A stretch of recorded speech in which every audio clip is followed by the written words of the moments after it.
السلام علیکم پیارے بچوں، آج کا اردو ورچوئل لیسن مضمون نگاری کے بارے میں ہے۔ مضمون نگاری یعنی ایسے رائٹنگ۔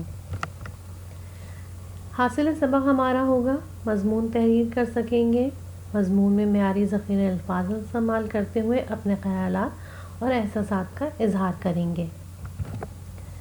مضمون نگاری کے اہم نکات: کسی بھی واقعے، چیز یا شخصیت کے بارے میں اپنے خیالات اور احساسات تحریر کرنا مضمون نگاری کہلاتا ہے۔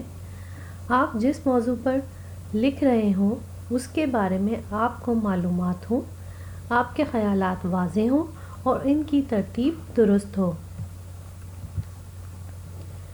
مضمون نگاری کے اصول: مضمون 3 حصوں پر مشتمل ہوتا ہے۔ پہلا پیراگراف تمہید ہوتا ہے یا تعارف ہوتا ہے، جس میں ہم عنوان کا تعارف کراتے ہیں۔ کوشش کرنی چاہیے کہ کوئی بھی ضرب المثل، محاورہ یا کسی شعر یا اقوال سے مضمون کا تعارف شروع کیا جائے۔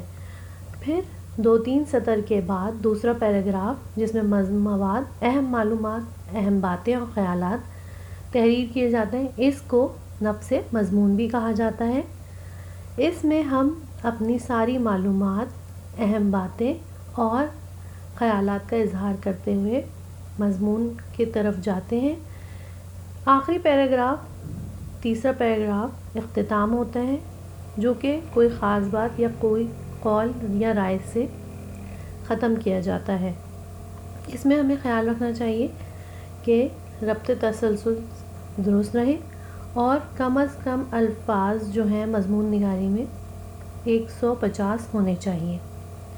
بعض دفعہ ہم دیکھتے ہیں کہ پیراگراف ہم نے 50 الفاظ کا لکھا ہے تو دوسرا بھی ہم 50 کا ہی لکھیں گے۔ ایسا ضروری نہیں ہوتا۔ اگر پہلا پیراگراف آپ نے کم الفاظ کا لکھا ہے تو ان الفاظ کی مقدار آپ دوسرے یا تیسرے پیراگراف میں بڑھا سکتے ہیں۔ تو میں امید کرتی ہوں کہ مضمون نگاری کے اصول کے بارے میں آپ نے جان لیا ہوگا اور آپ مضمون نگاری کے لیے تیار ہوں گے۔ شکریہ۔